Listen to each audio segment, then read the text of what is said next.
Chantal Commel, bonjour, et puis merci d'avoir accepté de répondre à ces quelques questions. Ces quelques questions qui auront pour but d'orienter les dirigeants jeunes et moins jeunes sur la dynamique de ressources humaines et en particulier sur l'action de recrutement. Avant de rentrer dans le vif du sujet de cette interview, pouvez-vous vous présenter rapidement et nous dire ce qui compte pour vous au cours de cette interview, ce que vous avez envie prioritairement de faire passer. Je suis déjà très heureuse d'être parmi vous grâce à cette vidéo et de vous parler d'un sujet qui me tient à cœur, qui est le recrutement. C'est aussi tout ce qui relève du métier autour du cheval, en lien avec le cheval, qui est une passion pour moi depuis plusieurs années. Ce qui est important aussi de vous dire, c'est que ça fait plus de 15 ans que j'accompagne des dirigeants de TPE-PME dans la gestion de leurs ressources humaines et dans le management de leurs équipes. Ce qui va compter dans cette interview, c'est de pouvoir faire prendre conscience à une nouvelle dimension, un nouveau rôle du dirigeant et de nouvelles responsabilités qu'il aura à prendre par rapport à un premier recrutement dans l'entreprise, dans son entreprise. Effectivement, on parle dans les établissements équestres pour la plupart de TPE, éventuellement PME. Et là, sur ce profil, sur un profil jeune dirigeant, on sait que cette étape du premier recrutement, c'est souvent une étape un peu fondamentale dans la construction de l'entreprise. Quelle est pour vous la première étape avant de lancer un recrutement ?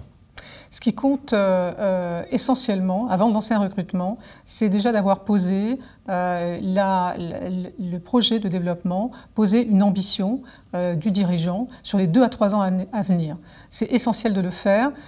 Ça consiste en quoi? Ça consiste à se dire, eh bien, dans 2-3 ans, je veux étendre mon activité, par exemple, à un centre poney club, je veux étendre mon activité à une pension de chevaux, je veux améliorer toute la partie cavalerie ou enseignement. Ce sont ces questions qu'il faut se poser et de pouvoir se dire, eh bien, c'est réellement ça, et de façon claire, que je veux développer d'ici 2-3 ans. Et remettre en perspective également, par rapport à cette ambition, où en est le dirigeant aujourd'hui? Qu'est-ce qu'il a pu déjà accomplir et réaliser par rapport à cette ambition? De manière à pouvoir bien poser le curseur, à quel niveau il en est par rapport effectivement à son projet de développement. Quels sont les indicateurs qui peuvent redire OK, aujourd'hui, mon établissement, ma structure, ou même moi en tant que dirigeant, je suis mature, je suis prêt pour amorcer un processus de recrutement dans la perspective du développement de mon entreprise? Alors comme vous l'avez compris, je mets toujours le moteur qui est l'ambition. Ça, c'est la première chose. Et les signes positifs qui conduisent en fait à vouloir développer, à vouloir recruter, c'est principalement en fait d'avoir déjà un chiffre d'affaires, un volume de clients suffisamment important, avec un équilibre financier et un bilan financier positif, qui conduit finalement le dirigeant à se dire qu'il est prêt à effectivement passer à une vitesse supérieure et à franchir le pas d'un premier salarié dans son entreprise. Il y a un autre aspect également, qui est lié au premier, c'est la surcharge de travail du dirigeant qui en continue depuis plusieurs mois et qui l'amène à réfléchir et à penser que tout ce qu'il fait actuellement ne le fait pas forcément de façon satisfaisante. Et enfin, dernier point, qui peut être aussi un point important à moyen terme, voire long terme, c'est de porter son attention sur sa qualité de vie, son équilibre vie professionnelle et vie personnelle, et qui va compter pour accompagner notamment ses enfants et les voir grandir. Vous avez raison, c'est très important et on se rend compte que pour durer, c'est quelque chose qui est complètement nécessaire et incompressible. Qu'est-ce qui est important du point de vue du dirigeant à prendre en compte par rapport à ce recrutement? Quels sont les éléments fondamentaux qu'il faut prendre en compte? C'est d'abord une très bonne connaissance de soi, c'est-à-dire avoir une bonne idée claire de ses atouts, de ses compétences, de ce qui fait qu'aujourd'hui il en est là et qu'il a pu réaliser déjà une partie de son projet professionnel. Là où il est le meilleur, là où il a effectivement des compétences qu'il maîtrise, que ce soit en matière d'enseignement, pourquoi pas en matière de gestion ou en relationnel, en développement commercial. En tout cas, il faut être clair par rapport à ça. Et puis, le deuxième point qui est important, c'est d'avoir bien en tête quelles sont les valeurs fondamentales qui guident finalement son projet et qui va constituer sa signature, son ADN dans l'entreprise. Ces valeurs-là, on va les retrouver souvent dans le milieu équestre. Elles peuvent être quelque chose autour de la confiance, autour de l'humilité, autour du partage et autour de la valeur travail. C'est ce que je retrouve souvent. Ce sont des points essentiels qu'il va vouloir certainement retrouver également dans avec son premier salarié. Alors, je vais juste rajouter un point. Il faut aussi qu'il ait en tête ces zones d'inconfort, là où il n'est pas à l'aise aujourd'hui dans l'exercice de ses fonctions.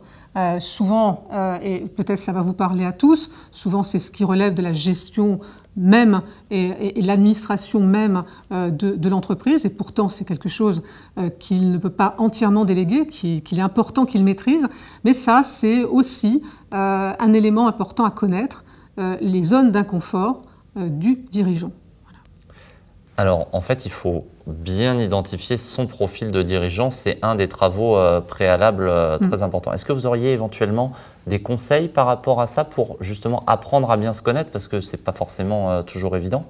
Apprendre à bien se connaître, c'est au travers des retours que l'on peut avoir de ses clients sur ses qualités. On peut aussi apprécier au travers des compétitions qui sont réalisées en tant que cavalier. Donc tous les retours que l'on peut avoir autour de l'écosystème même de son entreprise sont essentiels en fait.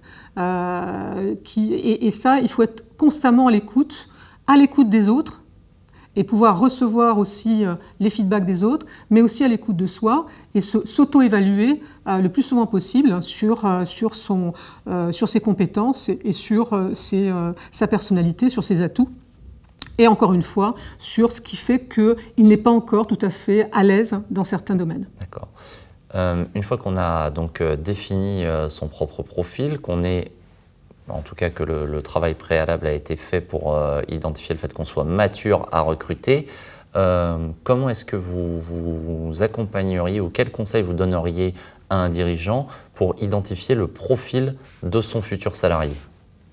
Alors déjà, il y a un principe de base et qui va avec ce que j'ai dit précédemment, c'est un principe de complémentarité. Il ne faut surtout pas chercher la même personne que soi. Il faut se dire que la richesse finalement d'une nouvelle équipe, d'un nouveau collaborateur, c'est justement quelqu'un qui va être différent, qui n'a pas forcément la même vision du monde que vous, et qui va vous apporter justement un regard différent sur vos activités. Donc ce principe de complémentarité, il va être au travers des compétences, bien sûr, et il va être également au travers de la personnalité.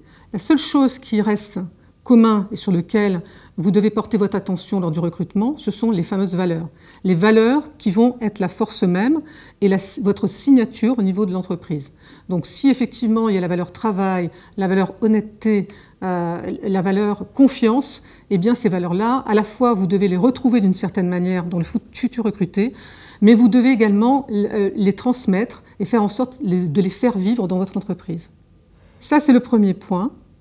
Le deuxième point, c'est ensuite commencer à lister les différentes activités que vous allez confier à votre nouveau salarié. Et en face de chaque activité, quelles sont les compétences qui sont attendues pour ces activités. Ça permet d'avoir un profil, ce qu'on appelle dans le jargon RH, un profil de poste qui vous permettra d'échanger et de discuter à la fois avec effectivement votre entourage, mais aussi au travers de réseaux, pour pouvoir avoir une idée claire de ce que vous recherchez. Est-ce que vous auriez quelques conseils autour peut-être de l'entretien de recrutement ou de la lecture d'un CV ou de la lecture d'une lettre de motivation pour justement tenter au préalable sur les éléments CV et lettre de motivation et puis concrètement vis-à-vis avec le candidat lors de l'entretien de recrutement pour justement valider ces principes de valeur? Alors, pour valider les principes de valeur, la meilleure chose à faire, c'est de l'avoir en face de vous et commencer à lui poser des questions, effectivement. Pourquoi il est ici avec vous? quels sont ses projets à venir, à 6 mois, à 1 an, qu'est-ce qui le motive à venir vous voir, qu'est-ce qu'il a entendu dire, quelle image il a aussi de l'entreprise et de vous-même. Donc ce sont des éléments qui sont extrêmement importants et qu'il est beaucoup plus facile de pouvoir décrypter et de l'entendre dire lorsque vous êtes en face à face avec quelqu'un, physiquement face à face. Vous ne pouvez pas trouver ces éléments-là dans un CV. C'est difficile de les trouver dans une lettre de motivation. On a plutôt tendance à avoir des choses quelquefois qui sont des copier-coller. Et donc là, quand on a une personne en face, on a vraiment quelqu'un, normalement, qui est beaucoup plus authentique que ce qu'on peut découvrir sur une page de CV. Maintenant, sur un CV, ce qu'on va retrouver essentiellement, mais on a à le vérifier, c'est des mots-clés, c'est-à-dire les compétences que vous recherchez, ou les activités que la personne a déjà commencé à réaliser. Si vous les retrouvez dans le CV, déjà, il y a des bonnes chances qu'effectivement, ça vous intéresse. Voilà. Et puis la manière, encore une fois, d'écrire et de rédiger sa lettre de motivation aussi peut avoir toute son importance. Voilà. L'entretien est passé, la personne est finalement recrutée et on sait que les premiers moments en entreprise, les premiers jours, les premières semaines sont extrêmement importants du point de vue de l'intégration pour une prise en compte de son métier. Alors on sait que le salarié progresse tout au long de sa vie et c'est même le rôle du dirigeant que de l'accompagner dans cette progression. Mais qu'est-ce que vous conseilleriez, je dirais de manière tangible, sur l'accompagnement du salarié au cours de cette période justement d'intégration? Il y a 3 piliers en fait qu'il faut retenir. C'est d'abord l'accueil. Ensuite, c'est le suivi de la personne, son développement. Et enfin, c'est l'évaluation de la personne. Donc l'accueil est primordial, c'est-à-dire même le premier jour, il va falloir le préparer ce premier jour pour l'accueillir et mettre la personne en meilleures conditions possibles pour qu'elle puisse commencer à faire son travail et lui donner des consignes claires, y compris en matière de sécurité. On sait que dans le monde du cheval, c'est très important. Commencer à lui faire visiter bien évidemment l'ensemble de l'établissement et lui donner des consignes également claires sur ce qu'elle va faire le premier jour, cette personne-là, avec un objectif aussi qui va être bien défini. Donc fixer un objectif, définir des consignes claires dès le premier jour va être important. Et aussi mettre la personne en confiance. Ça va être fondamental. Lui dire que voilà, c'est le premier jour, qu'elle prenne ses marques, et ensuite ils feront un premier point, peut-être en fin de journée certainement, et puis le lendemain matin, ils poursuivront effectivement le développement. Le suivi, c'est ça. Le suivi, ça commence peut-être même dès le premier jour. Considérer que la personne, on ne peut pas la laisser, elle n'est pas encore autonome, la laisser travailler toute seule. Même si on a fixé des consignes claires, il faut suivre ce qu'elle fait.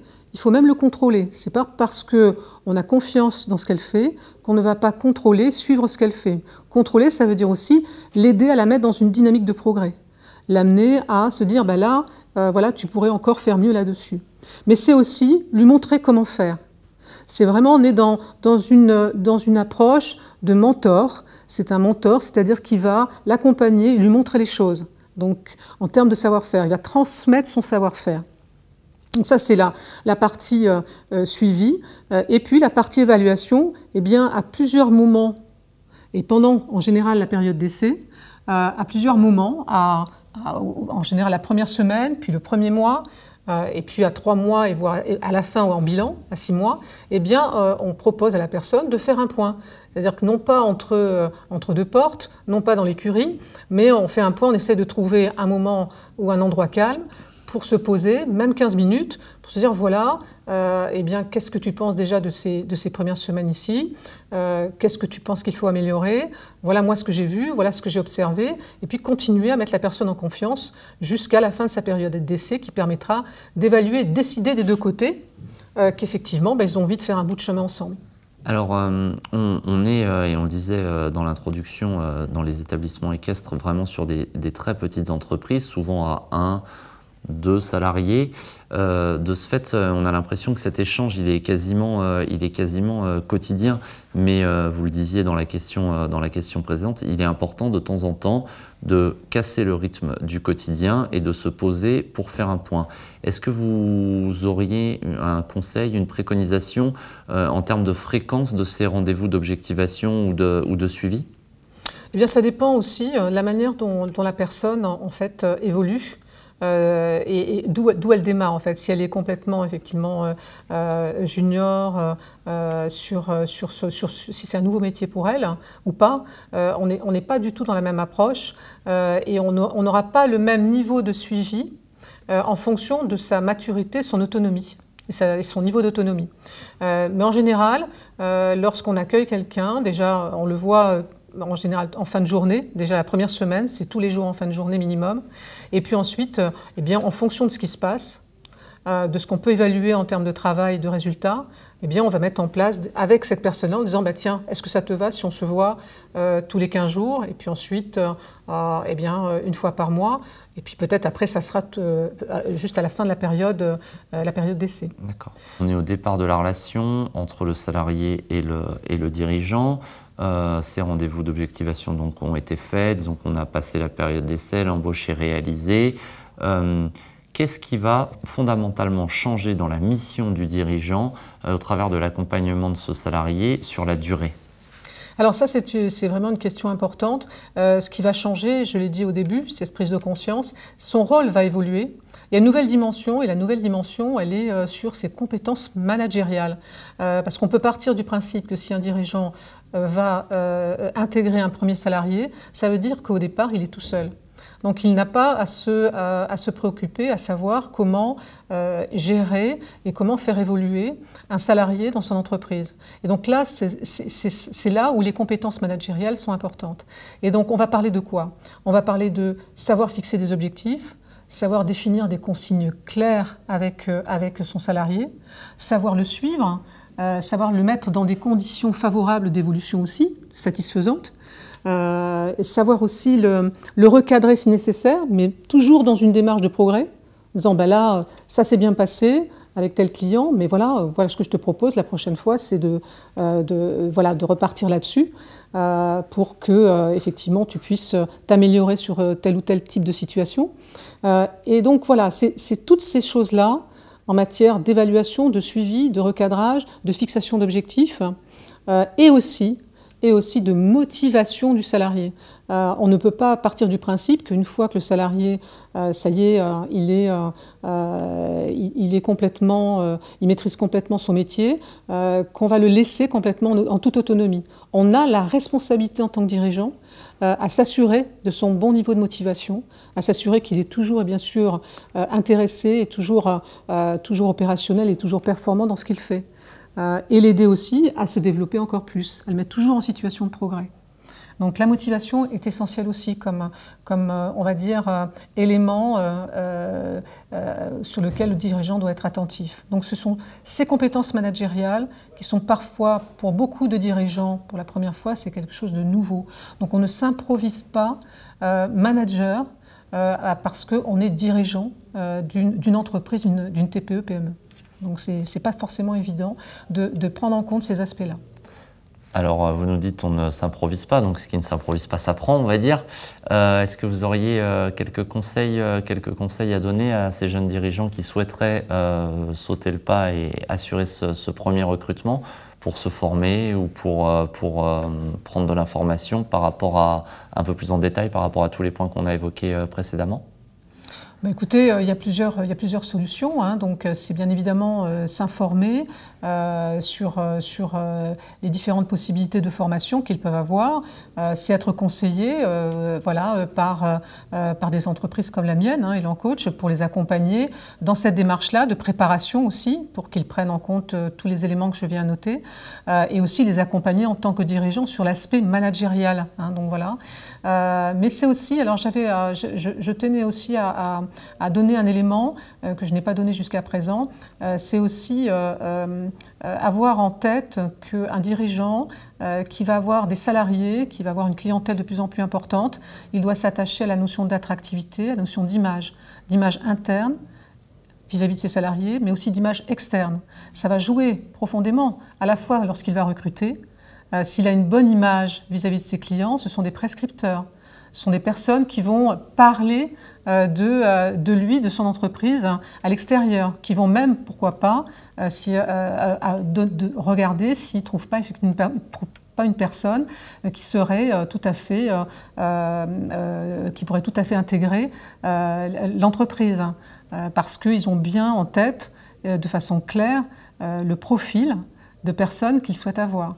Donc voilà, c'est ces éléments-là d'attractivité aussi qu'il faut prendre en compte dans tout le processus de recrutement, mais aussi par la suite en matière d'image externe et interne. Alors selon vous, Chantal, pourquoi faut-il recruter maintenant ? Eh bien, ce qu'il faut prendre en compte, en fait, de façon très concrète, c'est où en est son activité et qu'est-ce qu'on veut développer comme nouvelle activité ou étendre comme activité équestre. Donc ça peut être effectivement l'extension en tout cas de la partie centre équestre ou la partie poney club. Donc si effectivement on veut l'augmenter, ça veut dire qu'on a des signes positifs de croissance en matière de chiffre d'affaires sur cette partie-là, et ça veut dire également qu'on a une attente aussi de nouveaux clients sur lesquels on ne peut pas satisfaire aujourd'hui en matière d'extension. Donc voilà, c'est donc avoir une bonne idée aussi de son bilan financier actuel, il faut qu'il soit positif, et de ce que l'on veut développer, nouvelle offre ou extension déjà d'une activité qui existe déjà. Ça, c'est les 2 points principaux. L'apprentissage est quelque chose qu'on voit se développer et qui est porté notamment par les pouvoirs publics, qui existe de longue date dans le milieu équestre. Qu'est-ce que vous pourriez nous dire à propos de l'apprentissage pour des jeunes dirigeants qui souhaiteraient faire ce premier recrutement? Est-ce que ça paraît une bonne solution, une bonne entrée ou pas? Alors pour moi, c'est effectivement plutôt une bonne entrée, parce que le contrat d'apprentissage, ça permet en fait pour un salarié qui découvre un nouveau métier, de pouvoir être en alternance, à la fois dans une formation, dans une école de formation d'un côté, et puis sur le terrain, chez vous en tant que dirigeant, où vous allez en fait prendre le rôle de maître d'apprentissage pour lui apprendre le métier et donc transmettre votre savoir-faire sur un métier donné. C'est tout à fait intéressant parce que ça amène à avoir un cadre pour vous qui vous conduit à développer progressivement vos compétences managériales et d'avoir également des retours du centre de formation sur l'évolution du salarié, puisque c'est un salarié, dans votre structure, comment il évolue aussi. Donc vous pouvez partager ça aussi avec le centre de formation et avec la personne pour que vous puissiez la faire évoluer dans les meilleures conditions. Donc c'est un contrat très intéressant pour un dirigeant, en tout cas un dirigeant qui va prendre pour la première fois un salarié dans son entreprise. Le salariat a mauvaise presse auprès des entrepreneurs et il n'est pas rare de croiser un dirigeant qui me dit bien moi je ne recruterai jamais pour être sûr de ne pas être embêté avec des problèmes de personnel. Qu'est-ce que vous répondriez à un tel retour ? Alors moi je vais dire 2 choses. La première chose, c'est que le fait de ne pas prendre du tout de salariés parce qu'on a en tête que ça va être compliqué et difficile de gérer les salariés, ça c'est effectivement, on va dire, une certaine croyance, mais je vais y revenir. Eh bien ça, en tant que dirigeant, ça veut dire que finalement son projet de développement ou son ambition à terme, eh bien, il ne pourra pas le réaliser parce qu'il va arriver au bout, à un moment donné, du chemin. Et au bout de ce chemin-là, s'il n'est pas entouré d'une nouvelle équipe, eh bien, il ne pourra pas réaliser son projet. Et il ne pourra pas, en tout cas, le réaliser tout seul. Deuxième point, moi, c'est tout à fait compréhensible qu'un dirigeant, et souvent on me le dit, j'appréhende, il y a énormément de soucis, et je ne veux pas de soucis supplémentaires si j'ai de nouveaux salariés. Je crois qu'il faut comprendre aussi que ça s'apprend.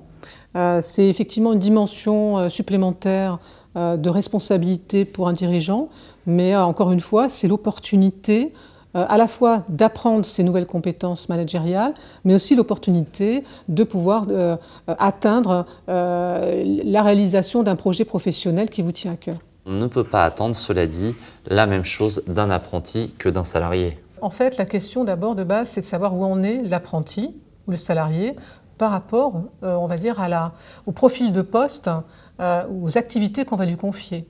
c'est vrai qu'en général, quelqu'un qui vient dans un contexte d'apprentissage, ça veut dire qu'il est là manifestement pour apprendre.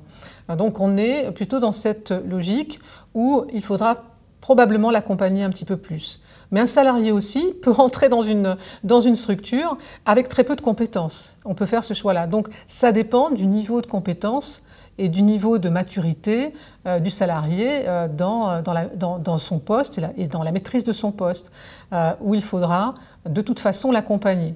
Quoi qu'il en soit, il ne faut pas considérer que dans un cas ou dans un autre, on va mettre de côté son rôle de manager. Il faudra de toute façon toujours garder en tête qu'il faudra bien l'accueillir, bien le suivre et bien l'évaluer. Ça restera toujours ces 3 piliers. Chantal, donc on a bien balayé cette notion du recrutement et en particulier du premier recrutement avec les aspects positifs, tout le travail que le dirigeant a à conduire en amont. On a levé également, on a échangé à propos des croyances plus négatives par rapport à ces embauches. Si vous aviez une phrase, un mot, un très bref résumé pour encourager les dirigeants qui souhaiteraient franchir le pas à embaucher, quel serait-il ?